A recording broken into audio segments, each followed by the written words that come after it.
Hey everybody, I want to shoot this video here to break down the way I've found to be most effective to use the trap bar here. This has a lot of different variations and people use it in different kind of funny ways. It can potentially, for someone who doesn't want to use a barbell and do Olympic lifts, or people like me who have a lot of low back history, it's a nice athletic position. Yes, it's not a deadlift, and no, it's not a squat either, but we use some of the principles as I break this down that may make a little bit more sense and turn on some light bulbs for people. But I'm going to show you the different variations. And the first one here, if we want to compare it to someone who's doing a box squat, you're going to break the tension. You're going to sit onto that box, sit back, and you're going to come up out of that. You're going to break that cycle. You're creating that lowering. There's no stretch reflex to it. So we think about that. The stretch reflex is anything that plyometric where we would load up and we'd land and repeat right away. That would be the highest level. The lowest level would be breaking this down dead start, or starting from a dead position, which is that starting strength, which can also be trained for power, not to make that too confusing. But we can use a lightweight, and you'll see how I do this progression. But think about that in terms of the squat through the progressions, and I'll talk through where that comparison along the spectrum would be, if that makes sense. So first one here, basically we're just doing something with a moderate weight. It could be something, let's say approximate percentages of our max trap bar, and depending on where we use these handles, first of all too, if I'm going super low with those handles, if I'm holding these low handles and flipping this bar around, that's going to be really low. There's not necessarily wrong, but the sweet spot usually is where I'm in my most athletic. Say for almost all of my throws, yeah, maybe my weight over bar, I'll drop to whatever we want to call that 90-degree angle. It's not a deep squat, so we don't want to be sitting in the trap bar like that. I don't generally like that, and I also don't want them so high that I'm only going this far. I want to be at that sweet spot, I call it kind of that Goldilocks position, where it's that athletic, sitting into that, depending on the movement, it could be more of a hinge, or say weight for distance, I'm sitting in right here, more quarter squat, and that's a nice position. Or again, maybe a little bit lower than that, somewhere in there feels nice and springy. Or my jumping, simply my jumping position, where do I get the best rebound from that jump? That's generally a good place to be. So for this is just about the right height for me. Some people, if you're taller than 6'2" or so, maybe a little bit higher. Somebody like my wife, Kelly, she might want to use those lower hands. Look at her joint angles. That's just another way to progress and train. If you're weak in a position, we can do some things around that. So from here, I'm just going to do, again, percentage-wise here, I'm just going to do basically speed deadlift. Reset each one. Try to move this weight fast. This is where I'd use something, generally no more than about 60% of my true trap bar. Let's just use 500 pounds for my example. I'd probably go no more than that, and it needs to move fast anyways. Think about our dynamic effort training if you're more into the conjugate side of things too. We want that to move fast, or the intention of moving that fast. So that would just be the speed limit 60. We could go higher if we want to as well, and contrast this with a few other things I'll show you guys at the end.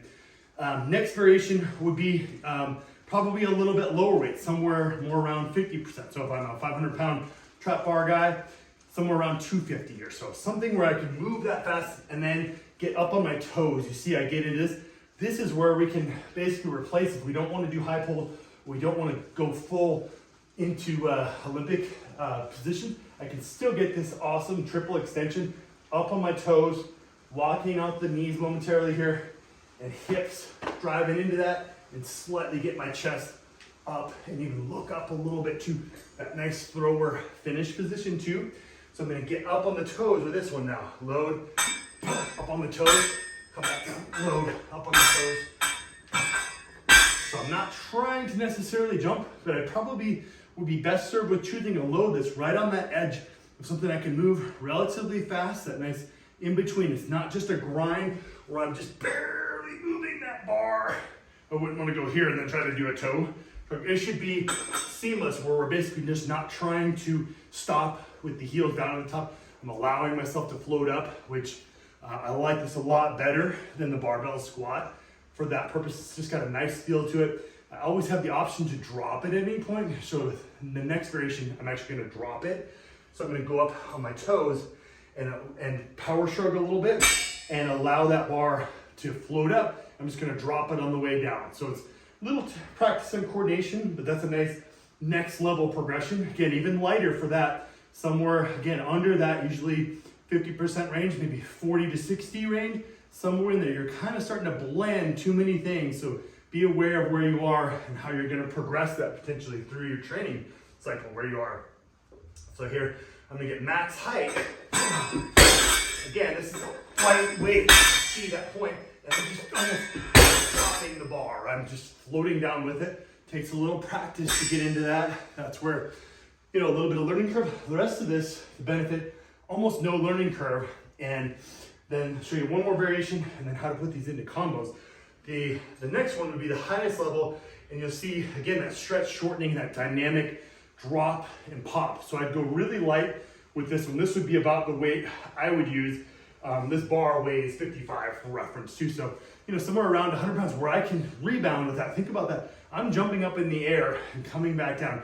A lot of people would be much better served. This is very high level. If you're a heavier weight guy, you may want to just skip this one and use your own body weight, plus maybe a vest or even a medicine ball, something relatively easy, or something you can just get a little arm swing and land. And I'll show you that here in a second too. Be really good at jumping before you get to this point. So I'm gonna come off the ground here. I'm gonna load and repeat. With pretty much all of these, I'm not gonna be doing generally higher rep. This is gonna be something very explosive in that nice 3 to 5 rep range, maybe even 2, potentially even singles in there. 3 to 5, 3 to 6 maybe is that nice Goldilocks sweet spot.